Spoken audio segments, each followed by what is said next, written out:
Hello friends, welcome to channel. അപ്പോൾ നമ്മുടെ Vivo X200Fന്റെ എന്താ പറയുക ഡെലിവറി കാര്യങ്ങളൊക്കെ നടന്നിട്ടുണ്ട്. നമ്മൾ ആക്ച്വലി ഇത് ആമസോണിൽ നിന്ന് വാങ്ങിച്ചിട്ടുണ്ടായിരുന്നത്. നമ്മൾ S23 നമ്മുടെ നോർമൽ S23 ഉണ്ടായിരുന്നു, അത് നമ്മൾ എക്സ്ചേഞ്ച് ചെയ്തിട്ടാണ് വാങ്ങിച്ചിട്ടുണ്ടായിരുന്നത്. എന്ന് വെച്ചാൽ നിങ്ങൾക്ക് അറിയാമല്ലോ, ഇപ്പോൾ സാംസങ്ങിൻ്റെ ആകെ പേരും കാര്യങ്ങളൊക്കെ അതിൻ്റെ വാറണ്ടി കാര്യങ്ങളൊക്കെ കഴിഞ്ഞിട്ടുണ്ടായിരുന്നു. അപ്പോൾ എപ്പോഴാണ് ഗ്രീൻ ലൈൻ ഇഷ്യൂ വരുമെന്നും പറയാൻ പറ്റാത്തതുകൊണ്ട് ഇപ്പം അത് ഞാൻ പേഴ്സണലി ഉപയോഗിക്കാനെന്നല്ല, വൈഫ് ഉപയോഗിക്കേണ്ടതെന്ന് പറഞ്ഞു. അപ്പോൾ അതുകൊണ്ട് നമ്മൾ അത് ഓൾമോസ്റ്റ് ഇപ്പോൾ ഒരു കൊല്ലം 2 മാസമൊക്കെ ആയ ഫോണായിരുന്നു. അപ്പോൾ അതുകൊണ്ട് നമ്മളത് എക്സ്ചേഞ്ച് ചെയ്തു. ബേസ് മോഡലായിരുന്നു കേട്ടോ, ഗ്രീൻ കളർ. എന്താ വെച്ചാൽ നമുക്ക് സാംസങ് ഇപ്പോൾ അവരെന്താ കാണിക്കുന്നതെന്ന് അവർക്ക് തന്നെ അറിയില്ല, അങ്ങനത്തെ ഒരു സ്ഥിതിയാണ് സാധനം. എന്ന് വെച്ചാൽ പുതിയ ഫോണുകളൊക്കെ ഇപ്പോൾ ഇറങ്ങുന്നുണ്ട്, Fold 7. അതിൻ്റെ ഡീറ്റെയിൽ ഞാൻ പറയുന്നുണ്ട്. ഞാൻ വീഡിയോ നമ്മുടെ നമ്മുടെ 3ാമത്തെ ചാനലിൽ ഇടുന്നുണ്ട്. എന്താ വെച്ചാൽ ഈ സാംസങ്ങിനെ ഇത് ഡീറ്റെയിൽ ആയിട്ട് പറയേണ്ട ഒരു സംഭവമാണ്. എന്ന് വെച്ചാൽ ഒരു ഭയങ്കര ഇഷ്യൂസ് നടന്നുകൊണ്ടിരിക്കുമ്പോൾ ഇവർ പുതിയ ഫോൺ ഇറക്കി അവരുടെ സംഭവം നടന്നുകൊണ്ടിരിക്കുകയാണ്. ഇത് അങ്ങനെ ആരും അഡ്രസ്സ് ചെയ്യുന്നില്ല, വലിയ ആൾക്കാർ പോലും ഒന്നും അഡ്രസ്സ് ചെയ്യുന്നില്ല. അത് അവർക്ക് പെയ്ഡ് കൊടുക്കുന്നുണ്ടായിരിക്കും. എന്ന് വെച്ചാൽ അവർ ഈ റിവ്യൂ യൂണിറ്റും കാര്യങ്ങളൊക്കെ കൊടുക്കുമ്പോൾ പിന്നെ പച്ചക്കെടുത്ത് പറയാൻ പറ്റില്ല, അത് വേറെ കാര്യം. എന്താ പക്ഷേ കുറേ പേര് ഇതുപോലെ ഞാൻ ഇതൊക്കെ വാങ്ങിച്ചിട്ടാണ് ചെയ്യുന്നത്. അപ്പോൾ അങ്ങനത്തെ ആൾക്കാർ ചെയ്യുന്നുണ്ട്. അപ്പോൾ അവർക്ക് കുഴപ്പമില്ല, അവർക്ക് എന്ത് വേണമെങ്കിൽ പറയാം, എന്ത് വേണമെങ്കിൽ നല്ല റിയൽ സാധനങ്ങൾ പറയാൻ പറ്റും. അപ്പോൾ അതുകൊണ്ടാണ് ഞാൻ പറയാൻ കാരണം. അത് ഞാൻ സെപ്പറേറ്റ് വേറെ നമ്മുടെ 3ാമത്തെ ചാനൽ GHH വേൾഡ് എന്ന ചാനൽ ഒരു വീഡിയോ ഡീറ്റെയിൽ ഇടുന്നുണ്ട്. ലേറ്റസ്റ്റ് ഇറങ്ങിയ നമ്മുടെ Fold 7 കുറിച്ചും അതുപോലെ തന്നെ ഫ്ലിപ്പ് വലിയ മോശമില്ലാന്ന് എനിക്ക് തോന്നുന്നു, വലിയ പ്രൈസ്. പക്ഷേ Fold 7 എന്ത് മാങ്ങിയാണ് അവർ കാണിച്ചിരിക്കുന്നത്, 1,80,000 രൂപയുടെ സ്റ്റാർട്ടിങ് പ്രൈസൊക്കെ. അതിന് എന്തായാലും നമുക്ക് ഡീറ്റെയിൽ പറയാം. അതിൻ്റെ ഒപ്പം തന്നെ ഞാൻ നമ്മുടെ വിവോ ഫോൾഡിൻ്റെയും ഒരു വീഡിയോ ഇട്ടുണ്ടായിരുന്നു, ഒരു ഷോർട്സ് ഇട്ടിട്ടുണ്ടായിരുന്നു. അപ്പോൾ അതിൽ ഞാൻ ഓൾറെഡി കുറച്ച് പറഞ്ഞിട്ടുണ്ട്. എന്തായാലും പോട്ടെ. അപ്പോൾ എന്തായാലും നമുക്ക് ഇതിൻ്റെ അൺബോക്സിങ് കാര്യങ്ങളൊക്കെ ചെയ്യാം. നിങ്ങൾക്ക് ഞാൻ അൺബോക്സിങ് ഡീറ്റെയിൽ ആയിട്ട് തന്നെ കാണിച്ചു തരാം. അപ്പോൾ അതിന് മുമ്പ് നമ്മൾ 12 GB 256 GB മോഡലാണ് വാങ്ങിച്ചത്. ബ്ലൂ കളറാണ് കേട്ടോ. എന്ന് വെച്ചാൽ ബ്ലൂ കളർ നിങ്ങൾ അധികമല്ല ഈ നമ്മുടെ ഇന്ത്യൻ ഇതിൽ ആരും അൺബോക്സിങ് കാണാൻ ചെയ്തിട്ടില്ല, എല്ലാവരും ഈ യെല്ലോ ആണ് ചെയ്യുന്നത്. പിന്നെ കുറച്ച് പേര് ഗ്രേ ചെയ്തിട്ടുണ്ട്. 12 GB 256 GB മോഡലാണത്. പിന്നെ മെയ്ഡ് ഇൻ ഇന്ത്യ കാര്യങ്ങളൊക്കെയാണ്, മാനുഫാക്ചറിങ് കാര്യങ്ങളൊക്കെ ഉണ്ട്. നമ്മളിപ്പോൾ നിങ്ങൾ 31-ാം തീയതിക്കുള്ളിൽ, അതായത് ഈ മാസം 31-ാം തീയതിക്കുള്ളിൽ വാങ്ങിക്കുകയാണെങ്കിൽ നമുക്ക് എക്സ്ട്രാ 1 year ഫ്രീ വാറണ്ടി കിട്ടുന്നുണ്ട് കേട്ടോ. അപ്പോൾ ആരെങ്കിലും വാങ്ങിക്കാനുള്ളൊരു പ്ലാൻ ഉണ്ടെങ്കിൽ ഇപ്പം തന്നെ വാങ്ങിക്കാൻ നോക്കുക. എന്ന് വെച്ചാൽ ഇതിന് സെയിൽസിൻ്റെ എന്ന് വെച്ചാൽ ഓഗസ്റ്റ് 1-ാം തീയതി തൊട്ട് നമുക്ക് സെയിൽസ് വരുന്നുണ്ട്, ഫ്രീഡം സെയിൽ. പക്ഷേ അതിലൊന്നും ഇതിന് പ്രൈസും കാണുന്നൊന്നും കുറയില്ല കേട്ടോ. അപ്പോൾ അത് പ്രതീക്ഷിച്ചായിരിക്കേണ്ട. ഈ ഫോണുകൾക്കൊന്നും പ്രൈസ് കുറയില്ല. ഇതായിക്കോട്ടെ, നമ്മുടെ ഈ സാധനം നമ്മുടെ 13s ആയിക്കോട്ടെ, ഇതൊന്നും പ്രൈസ് കുറയാൻ പോകുന്നില്ല. അപ്പോൾ അത് പ്രതീക്ഷിച്ചിട്ട് ഇനി ആരും 31-ാം തീയതി ഈ മാസം കഴിയാൻ നിൽക്കണ്ട. ആരെങ്കിലും വാങ്ങിക്കാൻ ഉദ്ദേശമുണ്ടെങ്കിൽ ഇപ്പം തന്നെ വാങ്ങിക്കാൻ മറക്കണ്ട കേട്ടോ. അപ്പോൾ ഇതാണ് നമ്മുടെ നോർമൽ നമ്മുടെ ഈ വിവോയുടെ X സീരീസ് വരുന്ന ബോക്സുകളൊക്കെ തന്നെയാണ്. അപ്പോൾ എന്തായാലും നമുക്ക് അൺബോക്സിങ്ങിലേക്ക് പോകണം. എന്തായാലും വെറുതെ വലിച്ചു നീട്ടുന്നില്ല. അപ്പോൾ നമുക്ക് അൺബോക്സിങ്ങിലേക്ക് പോകാം. നമ്മുടെ വിവോൻ്റെ X200Fന്റെ ബോക്സ് വന്നിരിക്കുന്നത്. ഇത് നമ്മൾ ആമസോണിൽ നിന്ന് വാങ്ങിച്ചതാണ് കേട്ടോ. ഇത് ഫ്രോസ്റ്റ് ബ്ലൂ എന്ന് പറഞ്ഞ കളറാണ്. ആരും ഈ കളർ അൺബോക്സ് ചെയ്ത് കണ്ടിട്ടുണ്ടാവില്ല. 12 GB 256 GB മോഡലാണ്. 55,000 ഇതിൻ്റെ ബൈയിങ് പ്രൈസ് വരുന്നത്. നിങ്ങൾക്ക് കാർഡും കാര്യങ്ങളൊക്കെ ഉണ്ടെങ്കിൽ എക്സ്ട്രാ ഒരു 3,000 രൂപ കുറയും. എക്സ്ചേഞ്ച് ആണെങ്കിൽ ആ കാർഡ് ഓഫർ കിട്ടില്ല കേട്ടോ. അതൊരു മറ്റോടത്തെ പരിപാടിക്ക് പോയി. എന്താ വെച്ചാൽ ഞാനിത് എക്സ്ചേഞ്ച് ചെയ്തിട്ടുണ്ടായിരുന്നത്. നമ്മുടെ സാംസങ് S23 നമ്മൾ സെല് ചെയ്തു. സാംസങ് സാംസങ് പിടിച്ചുകൊണ്ടിരിക്കുക. ഞാൻ അതിൻ്റെ ഒരു സെപ്പറേറ്റ് വേറെ വീഡിയോ നമ്മുടെ 3ാമത്തെ ചാനലിൽ ഇടുന്നുണ്ട്. ഈ പുതിയതായിട്ട് അവർ Fold 7 ഇറക്കിയിട്ടില്ലേ, ഇങ്ങനെ ഒരു സംഭവം. അത് നമുക്ക് അതിൽ ഡീറ്റെയിൽ ആയിട്ട് പറയാം. എനിക്ക് തോന്നുന്നത് സാംസങ് ഹേറ്റേഴ്സ് ഒന്ന് ചിലപ്പോൾ തെറി വിളിക്കായിരിക്കും. പക്ഷേ ഞാനും സാംസങ് യൂസറൊക്കെ തന്നെ. എന്തായാലും കുറേ സാംസങ് പ്രൊഡക്ട്സ് ഉണ്ട്. പക്ഷേ അവർ ഈ ആൾക്കാരെ പറ്റിക്കണ പോലെ ആപ്പിളിൽ നിന്ന് കട്ടെടുക്കുന്നതല്ല, അത് വേറെ കാര്യം. ഇതെന്ത് തുറക്കാത്ത ഞാനും അതുകൊണ്ട് തന്നെ ഇപ്പോൾ ഇതെൻ്റെ സാംസങ് ഉണ്ട്, അൾട്രയാണ് ഞാനിപ്പോൾ. പക്ഷേ നമ്മളിപ്പോൾ ഷൂട്ട് ചെയ്തുകൊണ്ടിരിക്കുന്നത് X200 Pro അല്ല, X200 Proയിലാണ് കേട്ടോ. അപ്പോൾ വീഡിയോ ഷൂട്ട് ചെയ്യാനും ഈ സാധനം സൂപ്പറാണ് കേട്ടോ. പറയുമ്പോൾ നമ്മുടെ ഇതെന്ത് വരാത്തതാണ്, സ്റ്റെബിലൈസേഷനാണ് ആകെ മാത്രം കുറച്ച് നമ്മുടെ ഈ വീഡിയോ എടുക്കുമ്പോൾ നമ്മുടെ ഐഫോണായിട്ടും കുറച്ച് കുറവുള്ളൂ. അല്ലാണ്ട് ക്ലാരിറ്റി ഒക്കെ ഈക്വലാണ്. അതിപ്പോൾ ഈ OnePlus ആയാലും സാംസങ് ആയാലും അങ്ങനെ തന്നെയാണ്. ഈ ആക്ച്വലി ഐഫോൺ അടിച്ചു കയറി നിൽക്കുന്നത് അവരുടെ സ്റ്റെബിലൈസേഷനിലാണ്. ഇതെന്താ കിട്ടാത്ത ഒന്ന് വരുമോ, വരുമോന്ന് ഇല്ല ഞാൻ ഒന്ന് വരുത്തട്ടോ അതിനെ. അപ്പോൾ നമ്മളിത് ഓപ്പൺ ചെയ്തിട്ടുണ്ട്. സാധാരണ ഇത് ഈസി ആയിട്ട് കിട്ടാറുണ്ട് കേട്ടോ. അവരുടെ ബോക്സും പിന്നെ കുറച്ച് ഒരു ഫൈബർ ഗ്ലാസ് പോലെ ഒരു ഫൈബർ മെറ്റീരിയൽ പോലെ ഉണ്ട്. ഇതിൻ്റെ മുകളിൽ നോർമൽ ഒരു പ്ലാസ്റ്റിക്കിൻ്റെ അത് കിട്ടുന്നില്ല കേട്ടോ. ഇവിടെ ഒരു ലെതർ ഫിനിഷ് പോലെ കാണുന്നുണ്ട്. അപ്പോൾ ഇവിടെ നിങ്ങൾക്ക് അറിയിക്കും X സീരീസുകളുടെ ഫോണുകളുടെ മിക്ക എല്ലാ ബോക്സും ഇങ്ങനെ തന്നെയാണ്. അപ്പോൾ X200Fന് എഴുതിയിട്ടുണ്ട്, സയൻസ് ബ്രാൻഡിങ് കാണാൻ നിങ്ങൾക്ക് ഇവിടെ.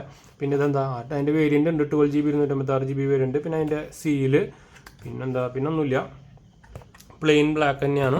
പിന്നെ നമ്മുടെ ഫോൺ അവിടെ ഇരിക്കുന്നുണ്ട്. അത് കഴിഞ്ഞിട്ട് നമുക്ക് ബോക്സിൽ നോക്കിക്കഴിഞ്ഞാൽ അതിൽ നമുക്ക് ഒരു IMEI സ്റ്റിക്കറും കിട്ടുന്നുണ്ട് കേട്ടോ എക്സ്ട്രാ. പിന്നെ നമുക്ക് 2 ബോക്സാണ് സെപ്പറേറ്റ് കിട്ടുന്നത്. ഇതിൽ നമുക്ക് ചാർജറും കേബിളും സംഭവങ്ങളൊക്കെ ആയിരിക്കും. വേറെ ചാർജർ നിങ്ങൾക്ക് അറിയാം, വൂക്ക് ചാർജിങ് സപ്പോർട്ട് വരുന്നതാണ്. അതിൻ്റെ നമുക്ക് Type A to Type C cable വരുന്നുണ്ട്. ഇവർക്ക് type C to type C ആക്കിക്കൂടെ നമ്മുടെ ഈ IQൻ്റെ ഒക്കെ പോലെ. അതെന്താണ് സംഭവം പറയുമ്പോൾ വിവോയുടെ ബ്രാൻഡൊക്കെ തന്നെയാണ്. പക്ഷേ IQ13 ഒക്കെ നിങ്ങൾ വാങ്ങിക്കുമ്പോൾ അതിൽ type C to type C നമ്മുടെ PD ചാർജിങ് സപ്പോർട്ടുള്ളത് അത് കിട്ടുക. അത് സൂപ്പറാണ്. എന്ന് വെച്ചാൽ അത് നമുക്കത് ഫ്രീ ആയിട്ട് കിട്ടുന്നില്ല അതിൻ്റെ കൂടെ. ഇവർ ഈ വിവോൻ്റെ കൂടെ എന്താണ് അത് ഇറക്കാത്തത്? പറയുമ്പോൾ രണ്ടും ഒരേ സാധനം തന്നെയാണ്. എന്നിട്ട് സബ് ബ്രാൻഡ് വിവോയാണ് മെയിൻ ബ്രാൻഡ്, അതിൻ്റെ സബ് ബ്രാൻഡാണ് IQ. അതെന്താണ് അവർ ഫോളോ ചെയ്യാത്തത്? അതുപോലെ തന്നെ ഈ OnePlus ആയാലും തന്നെ അവരൊക്കെ ഈ ടൈപ്പ് സി ആക്കേണ്ട സമയം കഴിഞ്ഞു. അറ്റ്ലീസ്റ്റ് ടൈപ്പ് സി സപ്പോർട്ട് ചെയ്യുന്ന ചാർജർ നമ്മുടെ IQൻ്റെ പോലെ ഇൻക്ലൂഡ് ചെയ്യേണ്ട സമയം കഴിഞ്ഞു അവർ. അപ്പോൾ നമുക്ക് ബോക്സിൽ ഇതുണ്ട്. പിന്നെ ഞാൻ ഈ എന്താ പറയുക ഈ സിം ഇജക്ടർ എടുക്കുന്നില്ല, അതിൽ വേറെ സെപ്പറേറ്റ് ഇരിക്കുന്നത്. ഇതിൽ കേസും ഉണ്ടാവും. ഇതെന്ത് കേസാണ് നമുക്ക് നോക്കി നോക്കാം. കേസ് ഇല്ലേ? ഉണ്ട്. ഒരു ബ്ലൂ കേസ് ഉണ്ട്. അതുപോലെ തന്നെ X സീരീസിൻ്റെ കാർഡ് വരുന്നുണ്ട്. ഇതൊക്കെയാണ് അൺബോക്സിങ്. ഇതിൽ എന്തൊക്കെ സാധനം ഉണ്ട് നോക്കി. അത്യാവശ്യം കുഴപ്പമില്ലാത്ത കേസാട്ടോ. വിവോ ബ്രാൻഡിങ് ഇവിടെ കാണാം. പിന്നെ നമുക്കൊരു വാറണ്ടി കാർഡ് വരുന്നുണ്ട്, സെപ്പറേറ്റ് വാറണ്ടി ബുക്ക്ലെറ്റ് വരുന്നുണ്ട്. പിന്നെ നമുക്കൊരു ക്വിക്ക് സ്റ്റാർട്ട് ഗൈഡും വരുന്നുണ്ട്. അപ്പോൾ അതൊന്നും നമുക്ക് ആവശ്യമില്ല. ആ കാർഡ് വേണമെങ്കിൽ എടുത്ത് വയ്ക്കാം കേട്ടോ. നമ്മുടെ X സീരീസുകളുടെ സ്പെഷ്യലൈസ് കാർഡാണെന്ന് വെച്ചാൽ ഇവർക്ക് സർവീസ് സെപ്പറേറ്റ് ആണ്. കുറച്ച് പ്രീമിയം ഫോണല്ല, അപ്പോൾ അതുകൊണ്ടാണ് ഇവർക്ക് സെപ്പറേറ്റ് ഒരു സെക്ഷൻ വരും നമുക്ക് സർവീസിന് കൊടുക്കുമ്പോൾ ഒക്കെ. അപ്പോൾ നമുക്ക് ചാർജറും ഇതൊക്കെ മാറ്റി വയ്ക്കാം. ഇതൊക്കെ ഇവിടെ ഇരിക്കട്ടെ. അപ്പോൾ നമുക്ക് എന്തായാലും പീൽ ചെയ്യാം കേട്ടോ. അപ്പോൾ അതാണ് ഫോൺ. ഇത് ഭയങ്കര ചെറുതാട്ടോ. ഇത് ബ്ലൂ എന്ന് പറയാൻ പറ്റില്ല. ഇത് ആക്ച്വലി വൈഫാണ് ഉപയോഗിക്കാൻ പോകണം. അപ്പോൾ അതുകൊണ്ടാണ് ഈ കളർ എടുത്തിട്ട്. ഞാനാണെങ്കിൽ ബ്ലാക്ക് എടുക്കുള്ളൂ. അപ്പോൾ ഇതാണ് ബ്ലൂ കളർ. നല്ല ബിൽ ക്വാളിറ്റി ഉണ്ട് കേട്ടോ. ശരിക്കും നമ്മുടെ ഈ 13S പോലെയൊക്കെ തന്നെ ഓൾമോസ്റ്റ് സൈസ് നോക്കി കഴിഞ്ഞാലും സിമിലർ തന്നെയാണ്. അപ്പോൾ നമുക്കിത് മാറ്റി വയ്ക്കാം. ഞാൻ അതിൽ BSNL സിം ഇടുന്നുണ്ട്. അപ്പോൾ ഇത് നമുക്ക് മാറ്റി വയ്ക്കാം. ഇതിൽ എന്തായാലും IP68/69 വരുന്നുണ്ടല്ലോ. അപ്പോൾ അതുകൊണ്ട് തന്നെ ബാക്കിയൊക്കെ സൂപ്പറാണ്. പക്ഷേ ഇതിൽ കുറച്ച് പ്രോബ്ലംസുകളും പ്രോബ്ലംസ് അല്ല, കുറച്ച് കോൺസുകളുണ്ട്. അവർ കുറേ കോസ്റ്റ് കട്ടിങ് ചെയ്തിട്ടുള്ള പരിപാടികൾ ചെയ്തിട്ടുണ്ട്. അതെന്തായാലും ഞാൻ വഴിയെ പറയാം. അതിന് മുമ്പ് ഞാൻ ഈ സിം ഒന്ന് ഇടട്ടെ കേട്ടോ. അപ്പോൾ നമ്മളിതിൽ സിമ്മും കാര്യങ്ങളൊക്കെ ഇട്ടിട്ടുണ്ട്. അപ്പോൾ അതാണ് കളർ കേട്ടോ. ഈ കളർ നിങ്ങൾ യൂട്യൂബിലും കാര്യങ്ങളൊന്നും കണ്ടിട്ടുണ്ടാവില്ല. ഇതിൽ നമുക്ക് ഓറോ ലൈറ്റ് വരുന്നുണ്ട് 50 ഞാൻ സ്പെക്സ് എന്തായാലും നമുക്ക് വഴിയെ പറയാം. അപ്പോൾ എന്തായാലും നമുക്കിത് എന്തായാലും ഒന്ന് സ്റ്റാർട്ട് ചെയ്ത് നോക്കിയേക്കാം. ചാർജ് ഉണ്ടാവാനുള്ള സാധ്യത കൂടുതലാണ്. ചെറിയൊരു ചാർജ് എന്തായാലും ഉണ്ടാവേണ്ടതാണ്. അപ്പോൾ ഇതിൻ്റെ സ്പെക്സ് ഞാൻ പറയാം. എന്തായാലും 186 ഗ്രാമാണ് ഇതിൻ്റെ വെയിറ്റും കാര്യങ്ങളൊക്കെ വരുന്നത്. 8 mm ആണ് തിക്നെസ്സും കാര്യങ്ങളൊക്കെ വരുന്നത് കേട്ടോ. അതുപോലെ തന്നെ ഫ്രണ്ടും ബാക്കും ഗ്ലാസ് ഒക്കെ തന്നെയാണ്. IP68/69 പ്രൊട്ടക്ഷൻ വരുന്നുണ്ട്. പിന്നെ ഡിസ്പ്ലേയുടെ കാര്യം പറയുകയാണെങ്കിൽ നമുക്ക് 1 ബില്യൺ കളർ വരുന്ന LTPO AMOLED ഡിസ്പ്ലേ ആണ് വരുന്നത്. 120 Hz സപ്പോർട്ടറാണ്. നിങ്ങൾക്ക് പേജ് കാര്യങ്ങളൊക്കെ വന്നിട്ടുണ്ട്. HDR+ഉം 10+ ഒക്കെ സപ്പോർട്ട് വരുന്നുണ്ട്. 6.31 ഇഞ്ചാണ് കേട്ടോ. അതായത് 90.2 ആണ് നമുക്ക് സ്ക്രീൻ ടു ബോഡി റേഷ്യോ വരുന്നത്. നമുക്ക് പിന്നെ 461 PPI ഡെൻസിറ്റി ഉള്ള സ്ക്രീനാണ് വരുന്നത്. നമുക്ക് ഇന്ത്യ സെലക്ട് ചെയ്യാം. ഷോർട്ട് സെൻസേഷൻ ഗ്ലാസ് ആണ് ഇതിൽ വരുന്നത് കേട്ടോ. ഇതൊക്കെ ഇവരുടെ തന്നെ ഓൺ സംഭവങ്ങളൊക്കെ തന്നെയാണ് വരുന്നത്. നമുക്കിതിൽ BSNL ആയതുകൊണ്ട് അവരുടെ മെസ്സേജിങ്ങുകളൊക്കെ വരുന്നുണ്ട്. ശരിക്കും നമുക്ക് സ്കിപ്പ് ചെയ്യാം. പിന്നെന്താ നമുക്കിതിൽ നമ്മുടെ വൈഫൈ കണക്ട് ചെയ്യണം. ഇതിൽ വൈഫൈ കാര്യങ്ങളൊക്കെ ചിലപ്പോൾ ഞാൻ കണ്ടിട്ടുണ്ട്. അപ്പോൾ നമുക്കെന്തായാലും ബാക്കിൽ പോവാം. സ്കിപ്പ്. ഇപ്പോൾ ഗെറ്റിംഗ് യുവർ ഫോൺ റെഡി എന്ന് പറഞ്ഞിട്ടുണ്ട്. അപ്പോൾ നമുക്ക് എന്തായാലും ഇനി നമ്മുടെ ബാക്കിയുള്ള സ്പെക്സിലേക്ക് പോവാം. നമുക്ക് ഫൺ ടച്ച് 15 ആണ് കിട്ടുന്നത്. Android 15 ആണ് ഓൺ ദ ബോക്സ് കിട്ടുന്നത്. നമുക്ക് 4 മേജർ അപ്ഡേറ്റ്സ് കിട്ടുന്നുണ്ട്. MediaTek Dimensity 9300 പ്ലസ് എന്ന് പറഞ്ഞ പ്രൊസസ്സറാണ് നമുക്ക് കിട്ടുന്നത്. സ്കിപ്പ് ചെയ്യാം കേട്ടോ. പിന്നെ നമുക്ക് GPU വരുന്നത് G70MC എന്ന് പറഞ്ഞൊരു സാധനമാണ്. അതുപോലെ തന്നെ UFS 3.1 ആണ് നമുക്കിതിൽ വരുന്നത് കേട്ടോ. പിന്നെ നമുക്ക് ക്യാമറയുടെ കാര്യം പറയുകയാണെങ്കിൽ നമുക്ക് 2 50 മെഗാപിക്സലിൻ്റെ, അതായത് എന്താ പറയുക, ഒരു വൈഡും ഒരു പെരിസ്കോപ്പ് ടെലിഫോട്ടോ ലെൻസുമാണ് നമുക്ക് വരുന്നത്. പിന്നെ 8 MP അൾട്രാ വൈഡും വരുന്നുണ്ട്. മെയിൻ എന്ന് പറയുന്നത് 50 മെഗാപിക്സലിൻ്റെ f1.9 23 mm സാധനമാണ് വരുന്നത് കേട്ടോ. പിന്നെ ഫ്രണ്ടിലാണെങ്കിലും നമുക്ക് എന്താ പറയുക 50 മെഗാപിക്സലിൻ്റെ 20 mm വൈഡ് വരുന്ന സെൻസറാണ് വരുന്നത്. രണ്ടിലും 4K നമുക്ക് സപ്പോർട്ടാണ് കേട്ടോ. അപ്പോൾ ഇതാണ് നമുക്ക് മെയിനായിട്ടുള്ള സ്പെക്സുകളൊക്കെ വരുന്നത്. LAN ആയിക്കോട്ടെ, ബ്ലൂടൂത്ത് 5.4 സപ്പോർട്ട് വരുന്നുണ്ട്. ഇത് USB 2.0 ആണ്. അത് ഒരു ഡ്രോബാക്ക് ആണ്. അത് ഇതിലും സെയിം തന്നെയാണ് കേട്ടോ, വേറെ കാര്യം. പിന്നെ ഫിംഗർ പ്രിൻറ്റ് ഒപ്റ്റിക്കലാണ്, മറ്റേ സംഭവമല്ല. പിന്നെ 90 വാട്ടിൻ്റെ ഫാസ്റ്റ് ചാർജിങ് സപ്പോർട്ട് ഉണ്ട്. അത് നമുക്ക് ഓൾറെഡി ബോക്സിൽ തന്നെ ഉണ്ട്. 6500 mAh ബാറ്ററി വരുന്നുണ്ട്. കളറ് ഞാൻ പറഞ്ഞ പോലെ തന്നെ 3 കളേഴ്സിലാണുള്ളത്. ഗ്രേ, ഈ ബ്ലൂ. നിങ്ങൾക്ക് ബ്ലൂ ആയിട്ട് നിങ്ങൾക്ക് തോന്നുന്നുണ്ടെങ്കിൽ ഇത് ബ്ലൂ ആണ് കേട്ടോ. പിന്നെ യെല്ലോ വരുന്നുണ്ട്. പിന്നെ ആംബർ യെല്ലോ ഒരു പേര്. പിന്നെ ആൻഡ്രോയിഡ് സ്കോറൊക്കെ നോക്കി കഴിഞ്ഞാൽ ഓൾമോസ്റ്റ് ഒരു 2 million ആ റേഞ്ചിലൊക്കെ വരും. ഗീക്ക് ബെഞ്ച് ആയാലും സംഭവമൊക്കെ ആയാലും 2 million താഴെ ഓൾമോസ്റ്റ് ആ റേറ്റ് വരിക 19-18 ആ റേഞ്ചൊക്കെ വരും കേട്ടോ. അപ്പോൾ ഇതാണ് നമ്മുടെ എന്താ പറയുക ഇതിൻ്റെ ഒരു സ്പെക്സും കാര്യങ്ങളൊക്കെ പറയാനുള്ളത്. അപ്പോൾ നമുക്ക് എന്തായാലും ഫിംഗർ പ്രിൻ്റ് ഒന്ന് ആഡ് ചെയ്ത് നോക്കി നോക്കാം. അതിന് മുമ്പ് ഒരു സ്ക്രീൻ ലോക്ക് ആഡ് ചെയ്യാൻ പറയുന്നുണ്ട്. അപ്പോൾ ഞാൻ ജസ്റ്റ് ഒന്ന് സ്ക്രീൻ ലോക്ക് ആഡ് ചെയ്യട്ടെ കേട്ടോ. അപ്പോൾ നമുക്ക് സ്ക്രീൻ ലോക്ക് എടുത്തിട്ടുണ്ട്. അപ്പോൾ നമ്മൾ ഫിംഗർ പ്രിൻറ്റ് എൻറോൾ ചെയ്യാൻ പറയുന്നുണ്ട്. ഇതിൻ്റെ താഴെയാണ് പൊസിഷൻ ട്ടാ. ഇതെന്താണ് ഇവരൊക്കെ താഴെ കൊണ്ടുവച്ചിരിക്കണാവോ? എന്നുവെച്ചാൽ ഇതിലും താഴെ തന്നെയാണ് ഇത്. ഈ നമ്മുടെ എന്താ പറയുക, ഈ ലേറ്റസ്റ്റ് ഫിംഗർ പ്രിൻറ്റ് സെൻസർ ആണെങ്കിൽ നമുക്കിത് എൻറോൾ ചെയ്യാൻ ഭയങ്കര സുഖമാണ്. എന്താ കയ്യും എന്താ ചളി ഉണ്ടാ. ഇൻബിൽഡായിട്ട് ഇത് വരുന്നുണ്ട് കേട്ടോ, സ്ക്രീൻ ഗാർഡും സംഭവങ്ങളൊക്കെ വരുന്നുണ്ട്. ഇത് എൻറോൾ ചെയ്യാൻ കുറച്ച് പാടാണ് കേട്ടോ, കുറച്ച് ടൈം എടുക്കുന്നുണ്ട്.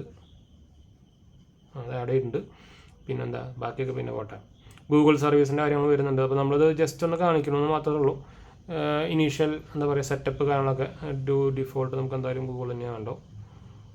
ജസ്റ്റ് എന്തായാലും ഒരു അപ്ഡേറ്റ് ഉണ്ടാവാനുള്ള സാധ്യത ഉണ്ട്. ഇത് ബാറ്ററി അത്രയ്ക്ക് ഇല്ല കേട്ടോ, ബാറ്ററി കുറവുള്ളൂ. ഇതിൽ നമുക്ക് ഇപ്പോൾ വാങ്ങിക്കുകയാണെങ്കിൽ നിങ്ങൾക്ക് എക്സ്ട്രാ 1 year വാറണ്ടി കിട്ടുന്നുണ്ട്. അപ്പോൾ വിവോ അക്കൗണ്ടിലേക്ക് ലോഗിൻ ചെയ്യാൻ പറയുന്നുണ്ട്. അപ്പോൾ ഞാൻ ലോഗിൻ ചെയ്യട്ടെ. അപ്പോൾ നമ്മുടെ ലോഗിൻ ഡീറ്റെയിൽസും കാര്യങ്ങളൊക്കെ കഴിഞ്ഞു. ഫൺ ടച്ച് OS സെറ്റപ്പ് ആയിട്ടുണ്ട്. അപ്പോൾ നമുക്ക് ഹോം പേജ് നോക്കി വെക്കാം. ഇത് ബ്ലൂ ആയതുകൊണ്ട് തന്നെ ബ്ലൂ കളറ് നമുക്ക് വാൾപേപ്പറാണ് വരുന്നത്. അതിൽ ബ്ലൂടൂത്ത് വോയിസ് കാര്യമായിട്ടൊന്നും ഇല്ല കേട്ടോ. സ്നാപ്ചാറ്റ് ഉണ്ട്, അതൊക്കെ നമുക്ക് കളയാൻ പറ്റും. പിന്നെ ഈ വിവോ സ്റ്റോറൊന്നും കളയാൻ പറ്റില്ല, വിവോ ക്ലൗഡും കളയാൻ പറ്റില്ല, വിവോ ആപ്പ് സ്റ്റോറും കളയാൻ പറ്റില്ല. അങ്ങനത്തെ വേറെ ഈ ഫൺ ടച്ച് OSൻ്റെ ഈ മെയിൻ ഡ്രോബാക്ക് ഈ വിവോ ഡാക് സീരീസുകളിലൊക്കെ ഈ ഫൺ ടച്ച് OS ആണ്. നെറ്റ്ഫ്ലിക്സ് ഒക്കെ കളയാം. ഇത് ഒറിജിനൽ OS ആയിട്ട് വരുന്ന കുറേ പേര് പറയുന്നുണ്ടെങ്കിലും അത് വരുന്നൊന്നുമില്ല കേട്ടോ. കുറേ ഫീച്ചേഴ്സ് ഇതിലേക്ക് ആഡപ്പ് ആവുന്നല്ലാണ്ട് ഒറിജിനൽ OS ഇന്ത്യയിൽ വരുന്നില്ല. അത് കൺഫേം ആയിട്ടുണ്ട്. ഫോൺ പേ ഒക്കെ അവിടെ കിടക്കട്ടെ, അതൊക്കെ ആവശ്യം വരും. ഇത്രേ ഉള്ളൂ കേട്ടോ, വേറെ മെയിൻ സംഭവങ്ങളൊന്നുമില്ല. ആക്ടിവേറ്റ് യുവർ ഈ വാറണ്ടി കാർഡ് എന്ന് പറഞ്ഞ് വരുന്നുണ്ട്. അപ്പോൾ നമുക്ക് ആ വാറണ്ടി ഒന്ന് ആക്ടിവേറ്റ് ചെയ്യാം. അപ്പോൾ അത് ഞാൻ ചെയ്തിട്ടുണ്ട്. നമുക്ക് എക്സ്ട്രാ വാറണ്ടി ഇപ്പോൾ 1 year കിട്ടും കേട്ടോ, ചെയ്യാൻ മറക്കണ്ട. എന്തോ ഒരു വെൽക്കം ബെനിഫിറ്റ് ആയിട്ട് പിന്നെ നോക്കാം. അപ്പോൾ ഇതാണ് സംഭവം. അപ്പോൾ ഇത് ഭയങ്കര ലൈറ്റാണ് കേട്ടോ. അത് ശരിക്കും 6500 mAh ബാറ്ററി ഉണ്ടെന്ന് തോന്നുന്നില്ല. ഭയങ്കര നമ്മുടെ നോർമൽ S23 ഒക്കെ പിടിക്കുന്ന പോലെ തന്നെ സെയിം. ഇതിൻ്റെ ക്യാമറ സാമ്പിൾസും കാര്യങ്ങളൊക്കെ ഞാനിപ്പോൾ ഇതിൽ ഞാൻ ഷെയർ ചെയ്യാം. അപ്പോൾ നിങ്ങൾക്ക് ഒരു ഓൾമോസ്റ്റ് ഐഡിയ കാരണം കിട്ടുള്ളൂ. ഡിസ്പ്ലേ കിടിലൻ ഡിസ്പ്ലേ, ഒരു രക്ഷയില്ലാത്ത ഡിസ്പ്ലേ കേട്ടോ. ബാറ്ററി ബാക്കപ്പ് നമുക്ക് എന്തായാലും ഇപ്പോൾ പറയാൻ പറ്റില്ല. ഞാൻ അബൌട്ട് ദ ഫോൺ സെക്ഷൻ കാണിച്ചു തരാം. ഇതാണ് fun touch OS 3.4 GHz Dimensity 9300+ ഒക്ടോകോറാണ് വരുന്നത്. 12 GB + 12 GB വെർച്വൽ റാം വരുന്നുണ്ട്. വെർച്വൽ റാം പിന്നെ പോട്ടെ, വലിയ കാര്യമൊന്നുമില്ല. ഇതിൽ നമുക്ക് അപ്ഡേറ്റ്സ് എന്തെങ്കിലും വന്നിട്ട് നോക്കി നോക്കാം. ഫൺ ടച്ച് OSൻ്റെ അപ്ഡേറ്റ് ലേറ്റസ്റ്റ് ഒരു അപ്ഡേറ്റ് വന്നിട്ടുണ്ട്. അപ്പോൾ എന്തായാലും നമുക്കിത് അപ്ഡേറ്റ് ചെയ്തിട്ട് 820p ഡൗൺലോഡ് ജൂലൈ അപ്ഡേറ്റ് ആണ് വന്നേക്കുന്നത് കേട്ടോ. അപ്പോൾ ഇതാണ് നമുക്ക് ഇനീഷ്യൽ ഒരു അൺബോക്സിങ് കാണാനൊക്കെ. ഇതൊന്നും താക്കോടെ കയറി വന്നപ്പോൾ ഇത്ര ഉണ്ടാകുന്നില്ലല്ലോ. അപ്പോൾ ഇതാണ് കുഴപ്പം. ഈ സാധനത്തിൻ്റെ ഇഷ്യൂസ് ആണ് ഇതൊക്കെ. ഈ വിവോ ആപ്പ് സ്റ്റോറും കാണാനൊക്കെ അതൊക്കെ ഡിസേബിൾ ചെയ്ത് വെക്കണം, അല്ലെങ്കിൽ ഭ്രാന്താവും. അതാണ് ഈ ഫൺ ടച്ച് OSൻ്റെയും ഹൈപ്പർ OSൻ്റെ ഒക്കെ ഒരു പ്രശ്നം. പരസ്യങ്ങൾ അവരുടെ ഈ കുറേ ആപ്പുകൾ തന്നെ ഇൻസ്റ്റാൾ ചെയ്യുക, അങ്ങനത്തെ കുറച്ച് ഉടായ്പ സംഭവങ്ങളുണ്ട്. ഈ സാംസങ്ങിൻ്റെ ആ 1UI അതുപോലെ തന്നെ അവരുടെ പ്രീമിയം 1UI ഒക്കെ ഉപയോഗിച്ചിട്ട് നമുക്ക് പിന്നെ ഇതും ഭയങ്കര കുറച്ചൊരു ബെറ്ററാണ് കേട്ടോ. ഓക്സിജൻ OS കുറച്ചൊരു ബെറ്ററാണ്. അതുപോലെ തന്നെ iOS ഒക്കെ ഉപയോഗിച്ച് കഴിഞ്ഞിട്ട് നിങ്ങൾക്ക് ഇതിലേക്ക് വരുമ്പോൾ അതാണ് ഒരു മെയിൻ പ്രോബ്ലം ആയിട്ട് തോന്നുക. അല്ലാണ്ടൊക്കെ കിടലാണ് ഈ സാധനം കേട്ടോ. അതെടുത്ത് പറയേണ്ട കാര്യം തന്നെയാണ്. സർവീസും കാണാനൊക്കെ ആയിട്ട് നമ്മുടെ സാംസങ്ങിൻ്റെ ഐഫോണിൻ്റെയും പോലെ നല്ല സർവീസ് കാര്യം. സ്പോട്ടിഫൈ ഒക്കെ നോട്ടെ. അപ്പോൾ ഇതാണ് ഒരു ക്വിക്ക് അൺബോക്സിങ് കാണാനൊക്കെ. അപ്പോൾ ഞാൻ എന്തായാലും നിങ്ങൾ ഓൾറെഡി ഫോണിൻ്റെ എന്താ പറയുക ഈ ക്യാമറയിലെടുത്ത നമ്മുടെ ഫോട്ടോസ് നിങ്ങൾ കണ്ടിട്ടുണ്ടായിരിക്കും എന്ന് വിചാരിക്കുന്നു. അപ്പോൾ എന്തെങ്കിലും സംശയങ്ങളൊക്കെ എന്നെ കമൻറ്റ് ചെയ്താൽ മതി. നമ്മളെല്ലാ കമൻറ്റ് പോകുന്നതാണ്. അപ്പോൾ നമുക്ക് എന്തായാലും വൈൻഡപ്പ് ചെയ്യാം. മറക്കണ്ട, ആദ്യമായിട്ട് കാണാറാണെങ്കിൽ സബ്സ്ക്രൈബ് ചെയ്യാനും സപ്പോർട്ട് ചെയ്യാനൊന്നും മറക്കണ്ട. നമ്മുടെ എന്താ പറയുക കമൻറ്റ് ചെയ്യാനും മറക്കണ്ട. നമ്മളെല്ലാ കമൻറ്റ് പോകുന്നതാണ്. ഇൻസ്റ്റാഗ്രാം പേജ് ഫോളോ ചെയ്യാൻ ചെയ്യുക. നിങ്ങൾക്ക് അതിൽ വേണമെങ്കിൽ മെസ്സേജ് ചെയ്യാം കേട്ടോ. അപ്പോൾ നമുക്ക് വൈൻഡപ്പ് ചെയ്യാം. അടുത്ത വീഡിയോ കാണാം.